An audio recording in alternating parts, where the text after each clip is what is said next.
માલપુર ગામના વાલ્મીકી સમાજના બે બાળકો આરટીઈમાં ફોર્મ ભરેલા હતા, પરંતુ જે આ 4 સ્કૂલોમાં છે, તાલુકા વિકાસ અધિકારી સાહેબશ્રીને પણ રજૂઆત કરવામાં આવી છે કે ભાઈ જેને આવકના દાખલા ઓછા છે એ લોકોને સમાવેશ કરવામાં આવ્યો છે. આ દુઃખદભરી બાબત છે કે જે સમાવેશ કરવામાં આવ્યા છે જે માલપુર સ્કૂલોમાં, એમાં જે કરોડપતિ પાર્ટી છે, જેને ધાબાવાળા ઘરો છે, એ લોકોએ ખોટા દાખલા આવકના કાઢી અને સમાવેશ કરવામાં આવ્યા. અને જે સફાઈ કામદારો છે, જે ગરીબ લોકો છે, જેને આવકનો એકદમ સ્તર નીચો છે, એવા લોકો રહી ગયા છે અને જે 2 નંબરમાં આવકના દાખલા કાઢી અને તેમના બાળકો લાગી ગયા છે. તો અમે આજે કલેક્ટર સાહેબશ્રીને આવેદનપત્ર આપ્યું છે અને અમે વિનંતી કરીએ છીએ કે તમે સાહેબ ઘરે આવીને તપાસ કરો કે આ બાળકો કેટલા નબળા છે, આમનો પરિવારની શું હાલત છે.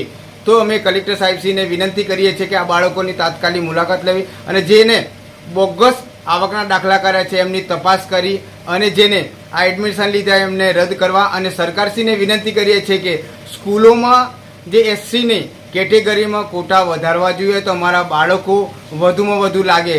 અમારા બાળકો અત્યારે ભયભીત થયા છે, અમારા બાળકોને ભણાવવા છે.